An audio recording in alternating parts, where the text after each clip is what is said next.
Hello, hello, hello. My name's Patrick. I'm CEO and founder of Chirp. It's a spin-out from University College London, Department of Computer Science, where I'm lucky enough to be an honorary research associate. Okay, let's do the do. This is Erytharchus rubecula, otherwise known as the European robin, but I know that you know that. One morning, as I lay in my bed sleeping, I heard the sound of her mellifluous and sweet tones, and I reasoned to myself, as any good creative technologist should, surely there's information within that sound, just as I am broadcasting to you now using the medium of my voice, wherein there is a small but measurable amount of useful bits, and I'll leave it to you to decide how many of those bits are in fact useful. So there is in birdsong. So there is data in sound, potentially. And so what we've done is we've taken this idea and gone slightly nuts with it. And now I feel a small product demo coming along. So let's assume that we've got two users. Let's call them Alice and Bob. I'll be Alice today, and this can be my friend Bob.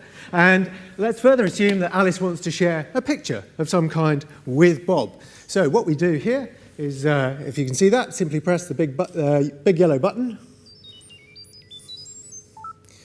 Bingo, there, by the miracle of sound, we've transferred some data. Let's have a big hand for sound, ladies and gentlemen. Right. Fantastic, fantastic. So now I'm going to tell you a little bit more about the system. So what we've done there was transfer a small amount of data over the air using audio. And that is, in effect, a link. It's a sonic trigger. It's a 50-bit amount of data. It's very tiny. It's the slowest internet protocol invented in the 21st century. I guarantee you that. But there are many useful features and functions in sound, because we can use that audio to trigger anything. We can use that to trigger a piece of video, piece of audio, to launch an application, anything you like. We step back from that and just create the trigger and create the system wherein things can be shared. And the point of the system is it's designed to be easy to use. It's designed to be one button done. Now, there's more of these little devices here, which are the speakers from a Nokia 6110, than there are human beings on planet Earth, by some considerable margin.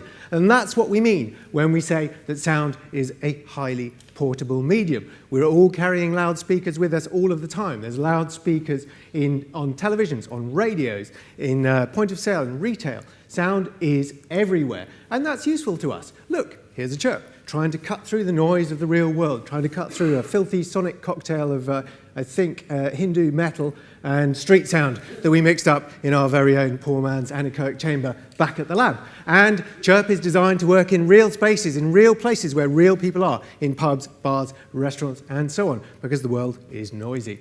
Now, we've had a hit. People like us. It's great. They're excited by the idea that devices can sing to one another, as indeed they should be. What problem have we solved? Well, the mobile experience is still difficult. What's lacking from mobility is simplicity. People want to share information from one to another, but they don't want to necessarily dive into email. They don't want to necessarily use Facebook. They don't want to necessarily give you their email address when they're sharing data. Nobody, I'm sure, raise a hand, anyone like typing on teeny-weeny keyboards? No, I thought not, nor do I. And very wisely so. Chirp is unusually popular in countries like China, for example, where there are multiple keyboards to enter email addresses. Consider how boring it is to use just the 26 characters in English and then multiply that by 3 in countries with more character sets. So what we've done here is build a bridge. Chirp is a bridge between devices, between user to user and devices like radios, televisions, and so on.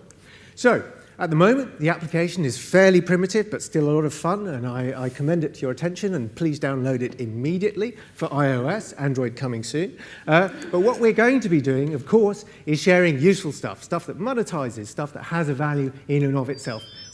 Thank you for disrupting the conversation, sir. Well done. There goes a robin. There's our old friend Erytharchus rubecula. So, as I say, today it's about simple stuff, fun stuff. I'll pay you later. Tomorrow it's about useful things. It's about advertising messages. It's about coupons. It's about things that may be very useful and incentivized to consumers.